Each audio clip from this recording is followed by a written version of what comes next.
Assalamu alaikum everyone, this is Miss Aisha Kausar. Here I am showing you Secondary Stage English Book 1 for Class 9 published by Sin Textbook Board. ये एक recently published book है, जैसे कि आप यहाँ देख सकते हैं नवंबर 2020 में ये पब्लिश्ड हुई है। इस बुक को मैंने जब देखा, मेरे सामने से जब ये गुज़री, तो इसमें मैंने ख़ास चीज़ देखी है कि this is a newly design book. इसमें चेंज स्ट्रेटजीज़ यूज़ की गई हैं और स्पेशली इसमें जो मैंने देखी कि रीडिंग कॉम्प्रिहेंशन को सिर्फ एक पार्ट दिया गया, जबकि listening, speaking, language practice, writing, study skills और फ़न, इसको बहुत ज़्यादा वेटेज दिया गया है। सेम इधर भी यही नज़र आएगा कि रीडिंग कॉम्प्रिहेंशन को एक पोर्शन दिया गया है, listening, speaking, language practice, writing, study skills और फ़न को बहुत ज़्यादा दिया गया है। तो जनाब, ये बुक दिखाने का एक मकसद है। मकसद ये है कि बेसिकली ये न्यू एडिशन है, तो स्टूडेंट्स बेहद परेशान होंगे, और क्योंकि चेंज कर दिया गया है। प्रीवियस बुक के अंदर सिर्फ लिटरेचर को बहुत फोकस दिया जा, सिर्फ तो नहीं कह सकते, लिटरेचर को बहुत ज़्यादा वेटेज मिलता था, यानी कि 75% लिटरेचर होता था और 25% लैंग्वेज होता था। लेकिन इस न्यू बुक के अंदर 25% लिटरेचर और 75% लैंग्वेज, यानी कि बिल्कुल ही चेंज स्ट्रेटजी की गई है। तो जब मैंने इस बुक को देखा तो मेरे जहन में ये बात आई कि यकीनन स्टूडेंट्स बेहद परेशान होंगे और इनको इसको पढ़ने में भी बहुत मुश्किल आएगी। सपोज़ अगर हम राइटिंग को ही देखते हैं, पेज नंबर 15 पर आते, तो हम इसको देखेंगे बड़े गौर से। मैं आपको एक बात दिखाना चाह रही हूँ यहाँ पे। अगर आप देखें तो इसमें इंटरनेशनल फॉर्मेट इन्होंने फॉलो किया है। इंटरनेशनल फॉर्मेट में क्यों कह रही हूँ, इसको देखिए आप। ये कहते हैं कि underline the topic sentence in each paragraph, discuss how each topic area is explain, see how the closing paragraph is written. अब देखिए, बॉडी पैराग्राफ्स क्या होते हैं, टॉपिक सेंटेंस कैसे लिखते हैं, थीसिस स्टेटमेंट क्या होता है, ये पहले तो आप लोगों को नहीं कराया जाता था। इस अप्रोच को कहते हैं प्रोसेस राइटिंग अप्रोच। जो हमेशा से चलती आ रही है वो है product writing approach.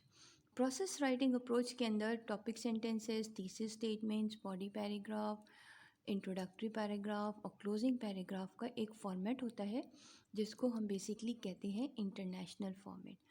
Being a language professional, I thought कि मैं क्यों ना इस बुक के तमाम लैंग्वेज एस्पेक्ट्स को कवर करूं और एक एक चीज़ को लेके चलूं और इसको स्टूडेंट्स के लिए बेहद आसान बना दूं।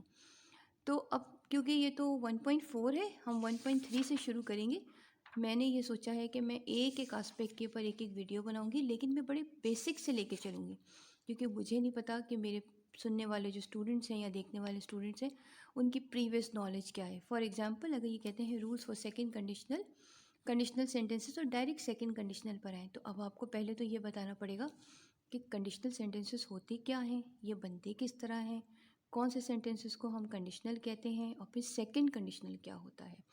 अभी मैं आपको अभी इसी इंट्रोडक्टरी वीडियो में ही आपको एक बेसिक टीचिंग करके बताऊंगी कि how the conditional sentence is formed, basically what is a sentence.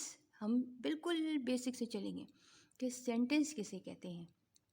उसके बाद हम करते करते second conditional and third conditional में आएंगे, और फिर हम देखेंगे कि इस बुक को पढ़ते किस तरह से हैं।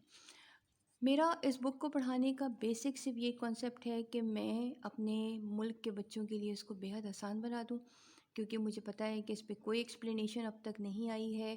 टीचर्स पर्सनली इस पर कर रहे हैं, और being a part of academia, being a language professional, I thought कि मैं इस पर वीडियोज़ बना के इसके एक एक लैंग्वेज आस्पेक्ट को मैं कवर करूँगी। मेरा जो फर्स्ट अटैम्प्ट होगा वो सेकंड कंडीशनल होगा। सेकंड के बाद मैं एक वीडियो बनाऊंगी डिस्क्रिप्टिव ऐसे पे, फिर मैं फॉर्मल लेटर्स पे, फिर मैं स्टडी स्किल्स पे, और फिर मैं ट्रैवल ब्रशर पे। इसी तरह मैं यूनिट 2 पर आऊँगी और मैं हर वीडियो को एक एक पार्ट दूँगी। सपोज़ अगर आपने मेरी इंट्रोडक्टरी वीडियो देखी लेकिन आपने एक दो वीडियोस मिस कर दी, तो जब आप थर्ड पार्ट पर आएंगे तो आपको समझ जाएंगे कि ये डिस्क्रिप्टिव ऐसे की वीडियो है, तो उससे पहले सेकेंड पार्ट भी कोई है। This is all I want to say about. और अब देखते हैं कि सेकंड कंडीशनल पढ़ने से पहले हमें क्या पढ़ना है। ओके, कंडीशनल सेंटेंस पढ़ने से पहले हमें ये बात समझनी होगी कि सेंटेंस किसे कहते हैं और सेंटेंस और फ्रेज में डिफरेंस क्या है। देखिए, कोई भी ग्रुप ऑफ वर्ड सेंटेंस नहीं कहलाता और कोई भी ग्रुप ऑफ वर्ड फ्रेज नहीं कहलाता। सेंटेंस और फ्रेज में डिफरेंस ये होता है कि सेंटेंस कंटेन्स वर्ब सेंटेंस में क्या चीज़ पाई जाती है? सेंटेंस में वर्ब लाजमन होता है। अगर किसी सेंटेंस में वर्ब नहीं है तो वो कभी भी सेंटेंस नहीं कहलाएगा। And phrase does not contains verb means there is no verb in a phrase. Phrase के अंदर कभी भी वर्ब नहीं होता है। अब जब वर्ब की बात करें तो ग्रुप ऑफ वर्ड्स कैसे बनेगा? पहले तो हम ये देखेंगे कि subject plus verb plus object. ये तो आपने हमेशा से पढ़ा होगा कि सब्जेक्ट वर्ब और ऑब्जेक्ट एक सेंटेंस बनाता है। अब हम यहाँ पे जो चीज़ गौर करने जा रहे हैं वो ये है कि ये वर्ब कैसे कैसे चेंजेस लेता है। देखिए, पहले तो हमें ये समझना है कि ये वर्ब अपनी शक्लें बदलता है, मीन्स ये चेंज लेता है। कभी ये इस फॉर्म में होता है, कभी ये इस फॉर्म में होता है, कभी ये इस फॉर्म में होता है, कभी ये इस फॉर्म में होता है, मीन्स डिफरेंट एंगल्स में जाता है। तो ग्रामर क्रिएट होती है, पूरी ग्रामर जो है वो वर्ब की गिट क्रिएट हो रही है। अगर प्रेजेंट टेंस में यहाँ पे वर्ब यूज़ होगा फर्स्ट फॉर्म तो प्रेजेंट टेंस कहलाएगा, सेकेंड फॉर्म यूज़ होगी तो पास्ट टेंस कहलाएगा, थर्ड फॉर्म यूज़ होगी तो परफेक्ट टेंस कहलाएगा। इसी तरह present continuous, past continuous, future tense, future continuous, यानी कि जैसे जैसे ये वर्ब चेंज हो रहा है वैसे वैसे ग्रामर बदलती जा रही है। तो ये एक बेसिक बात है कि सेंटेंस जो है वो वर्ब के ज़रिए बनता है। और वर्ब कोई ज़रूरी नहीं है कि सेकंड फॉर्म या फर्स्ट फॉर्म हो। वर्ब की भी टू टाइप्स होती है, एक होता है मेन वर्ब और एक होता है हेल्पिंग वर्ब। हेल्पिंग वर्ब, अच्छा भाई, अब हेल्पिंग वर्ब क्या होता है? आपने अक्सर देखा होगा इज एम आर लगा होता है, वॉज वर्ड लगा होता है, हैज़ हैव लगा होता है। ये सारी के हेल्पिंग वर्ब्स हैं। और जो फॉर्म्स चलती है, फर्स्ट फॉर्म,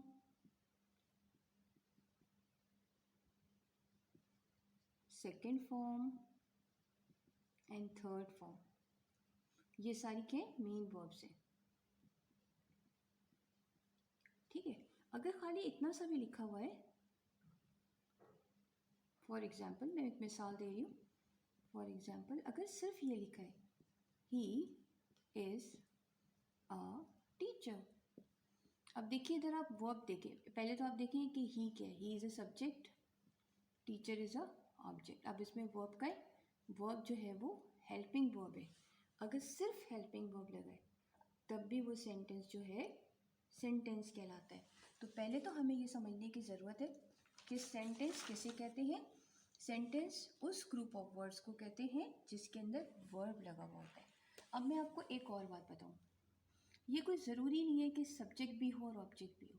कभी कभी सिर्फ सब्जेक्ट और वर्ब भी अगर होता है तो वो सेंटेंस कहलाता है, और कभी कभी सिर्फ वर्ब और ऑब्जेक्ट होता है तब भी वो सेंटेंस कहलाता है। इसकी भी हम एग्जांपल्स ले लेते हैं इस बात को क्लैरिफाई करने के लिए। Something happen. अब इसमें आप देखिए वर्ब जो है वो एक हैपन जो है वो वर्ब है एंड समथिंग जो है वो सब्जेक्ट है, इसमें ऑब्जेक्ट नहीं है। सेकंड वाला हम देखते हैं, माई आर्म्स आर एकिंग, मेरे हाथों में दर्द हो रहा है। आर एकिंग जो है वो वर्ब है, माई आर्म सब्जेक्ट, इसमें भी ऑब्जेक्ट नहीं है। तीसरी मिसाल लेते हैं हम, आई अग्री।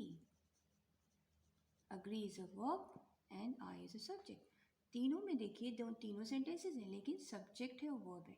मीन्स अगर सिर्फ सब्जेक्ट और वर्ब है, लेकिन वर्ब हर सेंटेंस में होना कंपलसरी बात है, लाजमी बात है। सिर्फ सब्जेक्ट और वर्ब है तभी वो सेंटेंस कहलाएगा। एक और एग्जांपल हम लेते हैं वर्ब और ऑब्जेक्ट की।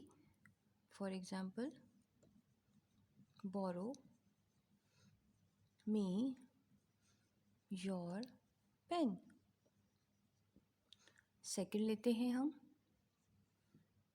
Please have a seat. Third लेते हैं, प्लीज़ कम इन। देखिए ये तो कॉमन सी बातें हम नॉर्मली बोल रहे होते हैं। अब इसको हम गौर करते हैं, borrow is a verb and me is a object. Me क्या है? ऑब्जेक्ट है। And your pen is also an object, means double object इसमें यूज़ हुआ है. Please is an adverbial, have is a verb. जैसे मैंने ऊपर ही बताया था कि हेल्पिंग वर्ब भी वर्ब कंसिडर होते हैं. And then object.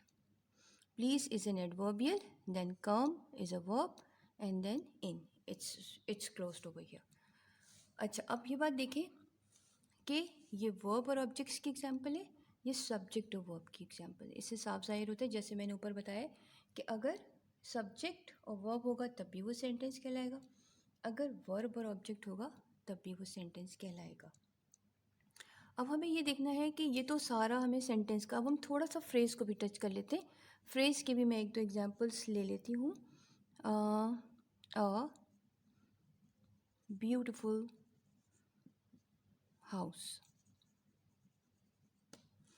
Another one, in the corner. Number 3, around the table. अब देखिए, ग्रुप ऑफ वर्ड्स है, लेकिन इसमें कहीं पे भी कोई वर्ब यूज़ नहीं हुआ. इन भी कोई वर्ब नहीं है, अराउंड भी कोई वर्ब नहीं है, आ ब्यूटिफुल भी कोई वर्ब नहीं है. Means all these 3 are the examples of phrases. Phrase और सेंटेंस को पहचानने का मैंने काफ़ी आसान आपको बता दिया है कि ये सेंटेंसेस है और ये फ्रेज़ है, क्योंकि इसके अंदर वर्ब यूज़ हुआ है, उसके अंदर वर्ब नहीं यूज़ हुआ है. यहाँ तक अगर हमें बात समझ में आ गई है, तो अब हम समझते हैं कि क्लॉज क्या होता है, क्लॉज कितने टाइप्स के होते हैं, और क्लॉजेस से कंडीशनल सेंटेंसेस कैसे बनते हैं. अब देखिए क्लॉज क्या होता है. Clause is the same thing like sentence. इसमें भी सब्जेक्ट होता है, वर्ब होता है और ऑब्जेक्ट होता है. सेंटेंस में भी यही होता है, subject verb and object. Clause basically 2 types के होते हैं. There are 2 types of clauses. One is called main clause and the other one is called subordinating clause.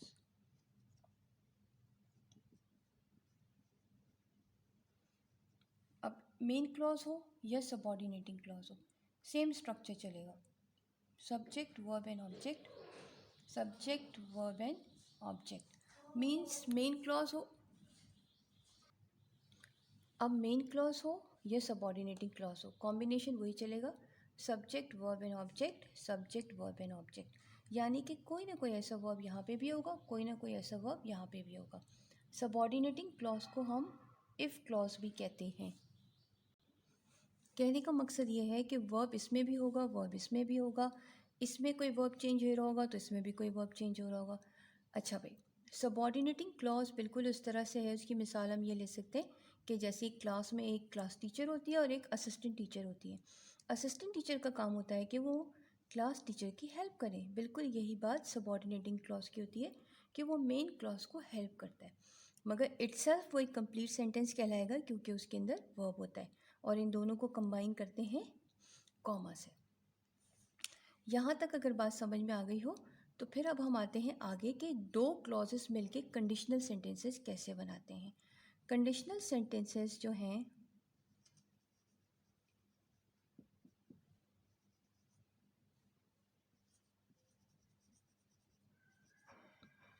वो मेन क्लॉज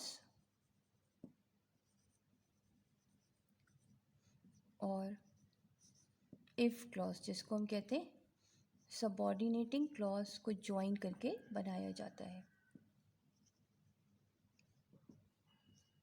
मीन्स जहाँ पे ये दोनों क्लॉजेस मिला के लिखे गए होंगे ज्वाइन बाय कॉमा, और इसमें एक इफ़ क्लॉज होगा, that is a conditional sentence. Basically there are 3 types of conditional sentences. There is first conditional, इसी को कर लेते हैं.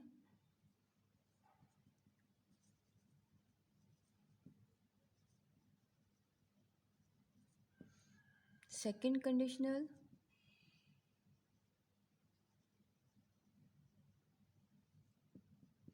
And third conditional.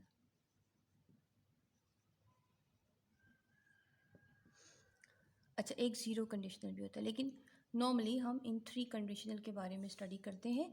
मैं इन तीनों कंडीशनल्स को, इसकी ग्रामेटिकल स्ट्रक्चर को एग्जाम्पल्स के थ्रू बताऊंगी। अब मैं आपको इनकी हर कंडीशनल की 3 एग्जाम्पल्स दिखाऊंगी, उसके बाद मैं इसका स्ट्रक्चर समझाऊंगी, फिर मैं इसके यूजेस समझाऊंगी आपको, तो आपके दिमाग में ये कॉन्सेप्ट क्लियर होगा।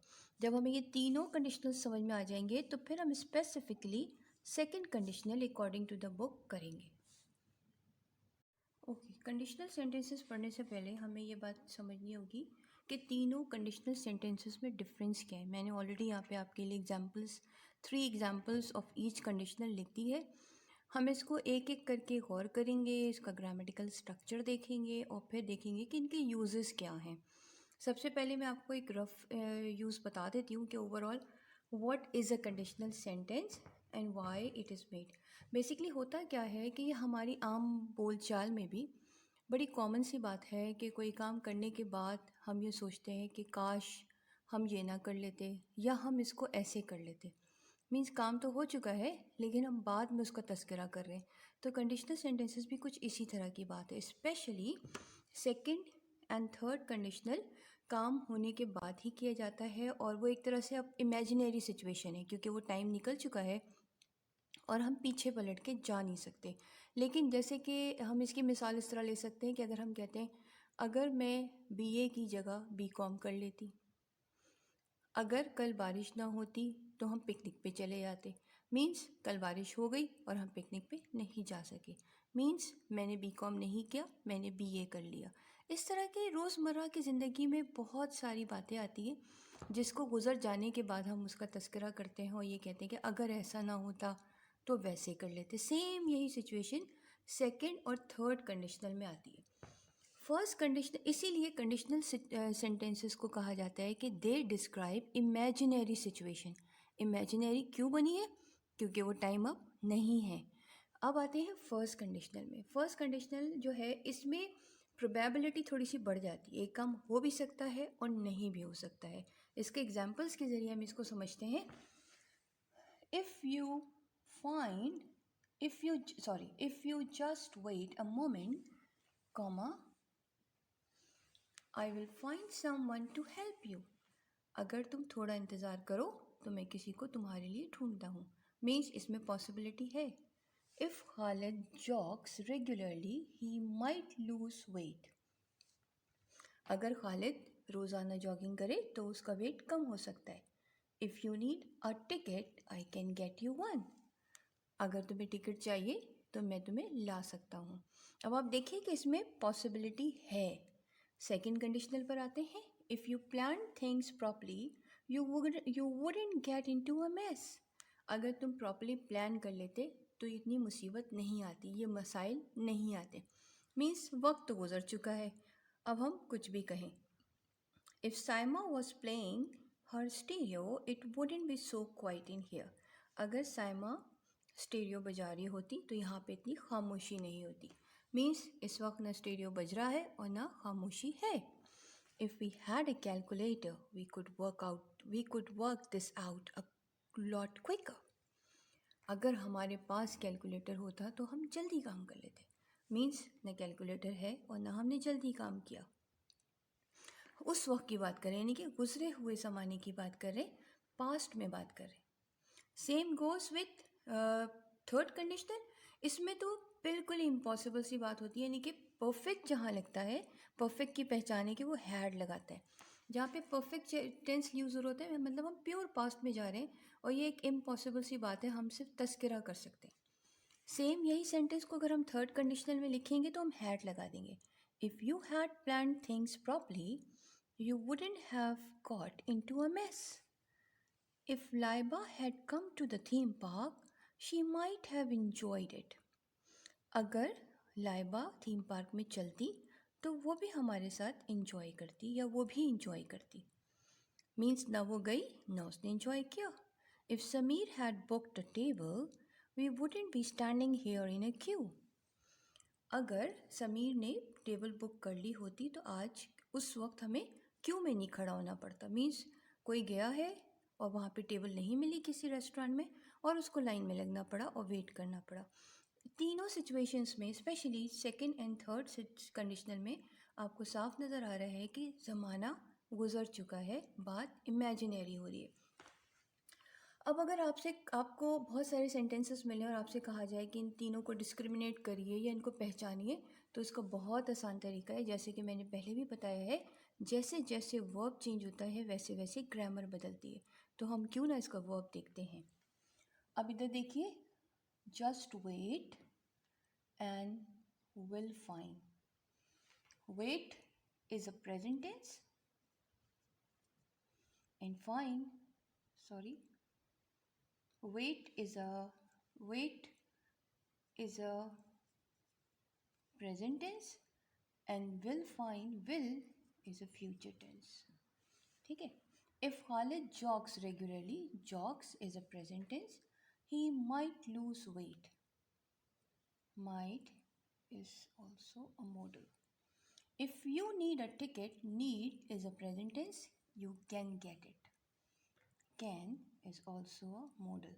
अच्छा, इसको हम फ्यूचर टेंस में भी यूज़ करते हैं, लेकिन माइट और कैन जो है वो मॉडल्स कहलाते हैं। हाँ, इन तीनों को भी मतलब हम चाहें तो हम विल और शैल को भी मॉडल्स में डाल सकते हैं। कॉम्बिनेशन फर्स्ट कंडीशनल का क्या बना है कि जो सबऑर्डिनेटिंग क्लॉज होगा, जो इफ़ क्लॉज होगा, वो प्रेजेंट टेंस में लिखा जाएगा, और जो मेन क्लॉज होगा उसमें या विल लगेगा या माइट लगेगा या कैन लगेगा। और ये तीनों, ये कॉम्बिनेशन कब चलेगी, जब हम फर्स्ट कंडीशनल में बात करते हैं, यानी कि वो कम हो भी सकता है और नहीं भी हो सकता है। अब आते हैं सेकंड कंडीशनल में। इसका वर्ब देखते हैं। If you plan things properly, you would not या wouldn't get into a mess. Past tense,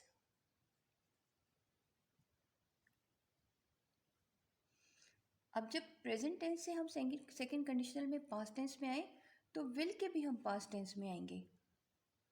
will जो है वो वुड बन जाएगा। माइट में कोई चेंज कभी भी नहीं आता। थोड़ा सा इसको फासले पे लिखते हैं। माइट एज इट इज रहता है, और कैन जो है इसका भी पास्ट गुड होता है। ठीक है। अब इसकी कॉम्बिनेशन क्या चलिए, past tense and modals. Past tense, इसका भी अगर present tense and modals, past tense and past form of modals, यानी कि मॉडल्स के भी पास्ट फॉर्म लगे। थर्ड कंडीशनल पे पहले इसकी रिकॉर्ड देख लेते। इफ साइमा वॉज प्लेइंग, अच्छा एक चीज़ और, पास्ट टेंस या पास्ट कॉन्टिन्यूस भी यूज़ हो सकता है सेकेंड कंडीशनल में। Her studio she wouldn't be so quiet if we had a calculator. इधर जो हैड लगा है वो परफेक्ट टेंस नहीं है, बल्कि पास्ट सिंपल के तौर पे लगा है। वी कुड, अब देखिए पास्ट सिंपल लगा है तो कुड लगा दिया, इसी तरह पास्ट कॉन्टिन्यूस लगा है तो वुड लगा दिया। यानी कि सेकंड कंडीशनल में जो कॉम्बिनेशन चलेगी वो ये चलेगी कि पास्ट टेंस या पास्ट कॉन्टिन्यूस और उसके साथ वुड, माइट एंड कुड। अब आते हैं थर्ड कंडीशन। इसमें जो ग्रामर यूज़ करते हैं उसको कहते हैं पास्ट परफेक्ट। पास्ट परफेक्ट की पहचान है किसमें, हैड लगता है। कहीं पे भी आप हैड लगा के, और third form of the verb, ये देखिए थर्ड फॉर्म, इसको आप सेकंड फॉर्म समझ रहे होंगे, लेकिन plan, plan and plan is a third form. इसी तरह can, sorry, come, came, come, come is a third form. Booked is a third form. Had लगेगा और उसके साथ third form of the verb लगती है, यानी कि कहीं पे भी हैड लगा हुआ देखे तो आप समझ जाएंगे अब हैड का मतलब ही पास्ट परफेक्ट है। तो इसकी कॉम्बिनेशन चलेगी पास्ट परफेक्ट और उसके साथ चलेगा वुड, यही पास्ट है, और जैसे हैव। हैव जो है ये भी परफेक्ट टेंस की पहचान है। हैज़ और हैव प्रेजेंट परफेक्ट में लगता है, तो ये एक तरह से फ्यूचर परफेक्ट की बात हो रही है। इसी तरह माइट, हैव, कुड, हैव, ये इसकी कॉम्बिनेशन चलेगी। अब इन तीनों में हमें साफ नज़र आ गया है कि फर्स्ट कंडीशनल में हम प्रेजेंट के साथ प्रेजेंट लगाते, पास्ट के साथ पास्ट लगाते, पास्ट परफेक्ट के साथ परफेक्ट लगाते। Is this clear? यहाँ तक बात समझ में आ गई। और तीनों के यूजेस हमें ये पता चले हैं कि फर्स्ट कंडीशनल में पॉसिबिलिटी कुछ होती है, जैसे ये मिसाल मैं दोबारा बता रही हूँ, if you need a ticket I can get you one. अगर तुम्हें टिकट चाहिए तो मैं ला सकता हूँ, मीन्स पॉसिबिलिटी है बात करने में। लेकिन सेकंड और थर्ड कंडीशनल में पॉसिबिलिटी नहीं होती, टोटली इमेजिनरी सिचुएशन होती है। इसमें फिर वही बात है, if we had a calculator we could work this out a lot quicker. अगर हमारे पास कैलकुलेटर होता तो हम जल्दी कर लेते, मीन्स कैलकुलेटर नहीं है। इन तीनों कंडीशनल्स को बताने का मकसद ये है कि जब मैं स्पेशली सेकंड कंडीशनल को फोकस करूँगी अकॉर्डिंग टू द बुक और मैं उसके ऊपर एक्टिविटीज़ कराऊँगी तो आपको सारी कंडीशनल सेंटेंसेस का इल्म होना चाहिए।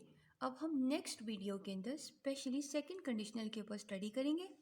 जो बुक में इसकी एक्टिविटीज़ हैं वो मैं आपको कराऊंगी, उसको भी मैं एक्सप्लेन करती चलूँगी कि हम कैसे करते हैं, ताकि आपके लिए आसान से आसान तरीन हो जाए। अगर आपको ये वीडियो पसंद आई तो आप प्लीज़ इसको सब्सक्राइब करिए, ताकि मैं जो नेक्स्ट वीडियो में नेक्स्ट टीचिंग करूँ आप उससे अपडेटेड रहें। लाइक करिए और शेयर करिए। Thank you.